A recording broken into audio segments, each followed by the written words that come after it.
हां, नमस्ते. कुठून बोलताय? मी कांजूरमार्गवरून बोलते. कांजूरमार्ग म्हणजे कुठे आलं हे? मुंबई ना? कांजूरमार्ग म्हणजे ते अगोदर बँक, स्टेट बँक आहे बघा. नाही म्हणजे मुंबई ना? मुंबई. बरं बरं. आणि जात कुठली? जात भंडारी, हिंदू भंडारी. हिंदू भंडारी. ओके. बरं. आता तुमचं लग्नाचं कोण आहे? मुलगा आहे. मुलगा आहे. आणि काय करतो तो? तो टाटाला कंपनीत कामाला आहे तिकडे. अरे वा. हां. आणि पगार वगैरे किती आहे? म्हणजे परमनंट आहे, टेम्पररी असा. होय काय? हां हां हां हां. हं. पगार किती आहे आता त्याला? पगार 20,000 आहे त्याला. 20,000 आहे. हां हो. हां. म्हणजे केव्हा लागला तो? म्हणजे 5-6 लागलं आता त्याला वर्ष. होय का? हां हां हां. मध्ये त्याच्या 2 नोकऱ्या गेल्या ना, आता हे लागलं तिथे आहे व्यवस्थित. बरं बरं बरं. हां. इथे कायमस्वरूपी राहा, म्हणजे कसं पगार वाढणार तो इथे? हां. 10-12 होता त्याला, आता वाढला त्याला. होय का? हां हां हां. सुरुवातीला 12 होता, नंतर झाला 2,000 वाढले, परत 2 आले, असे 20,000 झाला त्याला आता. हां हां हां हां हां. हो. बरं. आता हे कुलाबा माहिती आहे ना तिकडे? कुलाबा. हां. कळलं. हां. बरं. मी काय म्हणतो, 1900 किती मधला आहे हा?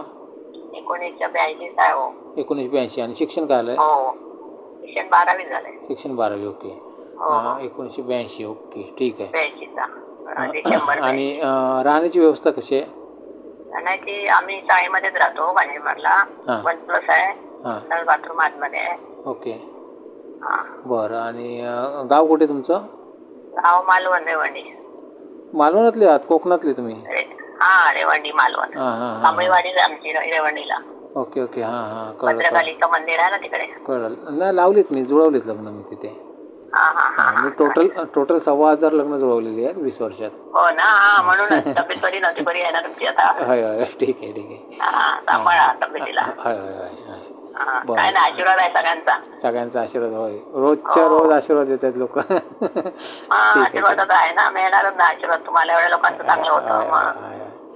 बरं. आणि तुमचा जरा संपर्क क्रमांक सांगताय?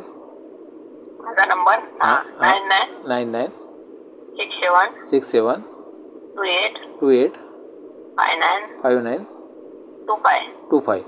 तुम्ही मुलाची आई ना? हो, मुलाची आई. हां. नवरा मुलाची आई. मित्रांनो लक्षात ठेवा, नवरा मुलाची आई बोलते आता ही, आणि तिचा संपर्क दिलेला आहे.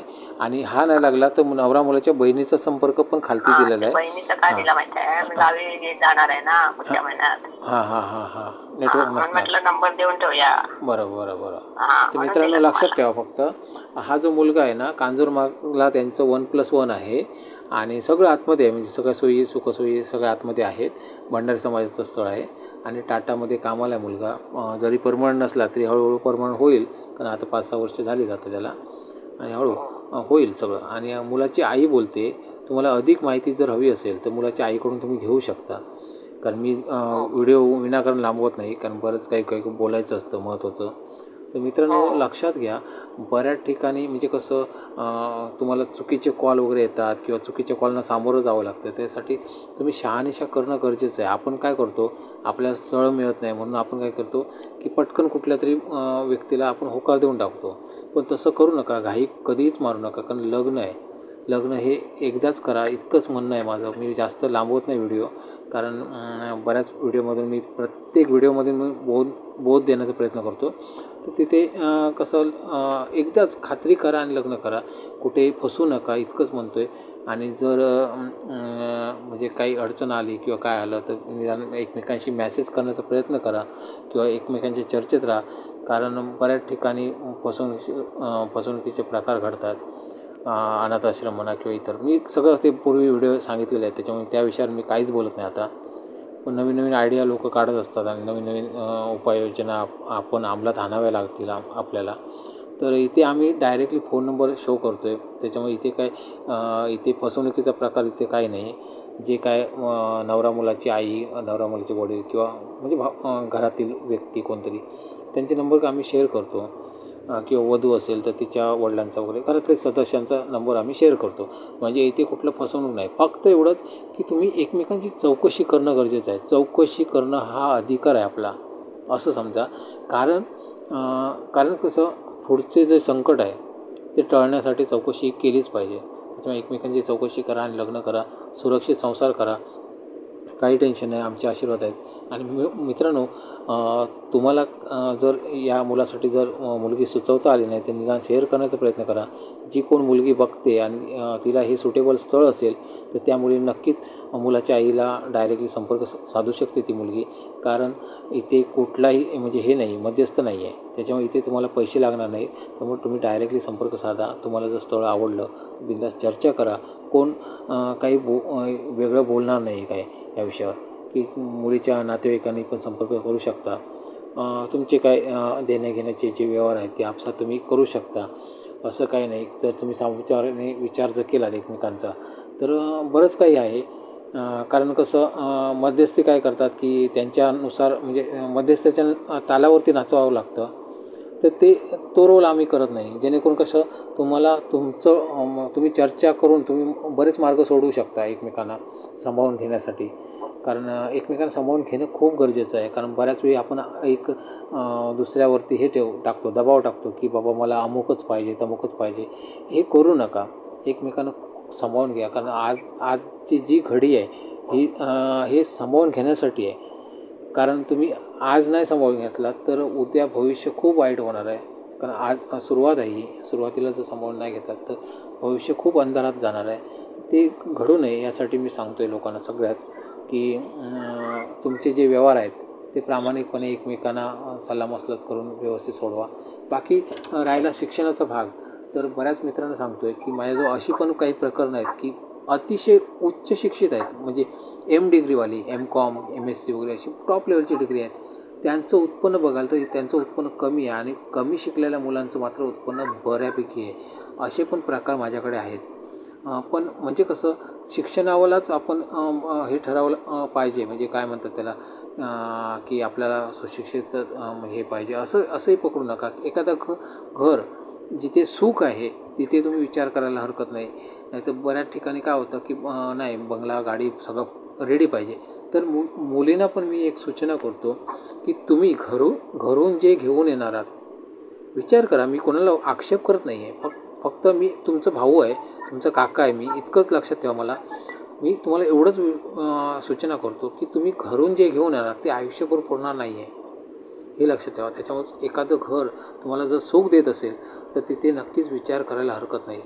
बऱ्याच मुली ज्या मैत्रिणी आहेत, मुली भावंड आहेत माझी, तर त्यांना मी एकच सूचना करतो की लक्षात एकच घ्या की आज मुलीचं वय वाढलं तर त्या मुलीला नंतर डिमांड नसतं, हे लक्षात घ्या. कुठेतरी ॲडजस्ट करण्याचा प्रयत्न करा. म्हणजे ह्या स्थळासाठी बोलतो असं नाही, सगळ्या स्थळांसाठी बोलतो मी की ॲडजस्ट करण्याचा प्रयत्न करा. कारण पुरुष किती ओल्ड झाला, किती वयस्कर झाला तरीसुद्धा पुरुष म्हणजे केव्हाही लग्न करून तो सक्सेस होऊ शकतो. पण स्त्रीला मात्र मर्यादा आहेत आणि स्त्रीला सगळ्या बाबतीत सज्ज राहावं लागतं, हेही लक्षात घ्या. त्यामुळे आणि ती दुसऱ्याच्या घरी जाते, त्याच्यामुळे नम्रपणा पण पाहिजे. पूर्वीचे दिवस आठवा, पूर्वी कसे संसार घडत होते बघा. कुठेही घटस्फोट होत नव्हते. आता पावली घटस्फोट दिसतात. प्रचंड वकिलांची संख्या वाढली, प्रचंड घटस्फोट दिसतात. हे काय चाललं आहे? मग हे तुम्ही विचार करू शकता. असं मी म्हणत नाही की बाबा म्हणजे आपण म्हणतो की प्रगती झाली, तर ही प्रगती नाही आहे. ही प्रगती आहे का? नाही आहे. आपण म्हणतो की अमेरिकेत प्रगती आहे, कुठल्याही दुसऱ्या बाहेरच्या फॉरेनमध्ये प्रगती आहे, असं तसं भरपूर. तर तसं नाही आहे. ही संस्कृती आपल्या भारतात येऊ नये एवढंच माझं म्हणणं आहे. कारण जर मुलं वाऱ्यावर सुटतात, म्हणजे नवरा बायको पुन्हा लग्न करतात दुसरीकडे आणि त्या मुलांना ते लोक एक्सेप्ट करत नाहीत. मग हे लोक ह्या मुलांना कुठे द्यायचं? या मुलांचा विचार कोणी करायचा? यावरती पण विचार करू शकता. मी भविष्याचं सांगतो आहे, मी आताचं सांगत नाही. पण बरेच असे प्रकरणं आहेत की ती मुलं मग रस्त्यावर असतात. रस्त्यावर म्हणजे बोर्डिंगमध्ये असतात. मग हे कशाला करायचं? तर आजच तुम्ही जो विचार करणार तो प्रामाणिकपणे करा, इतकंच माझं म्हणणं आहे. मी जास्त काहीच बोलत नाही. व्हिडिओ विनाकारण लांबतो आहे. पण हे बघा, जरी व्हिडिओ लांबला तरी मी प्रत्येक व्हिडिओत मी खूप महत्त्वाचं बोलत असतो. प्रचंड महत्त्वाचं असतं ते. ज्यांना पटतं ते माझा पूर्ण व्हिडिओ बघतात आणि ज्यांना पटत नाही ते स्किप करतात.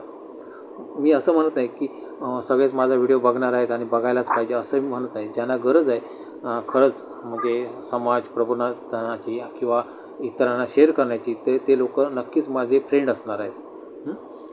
धन्यवाद मित्रांनो. जास्तीत जास्त शेअर करण्याचा प्लीज प्रयत्न करा. आणि या मित्राचं लवकरात लवकर म्हणजे 2 महिन्याचं माझं टार्गेट आहे. प्रत्येकाला 2 महिन्यात लग्न झालंच पाहिजे हा माझा उद्देश आहे.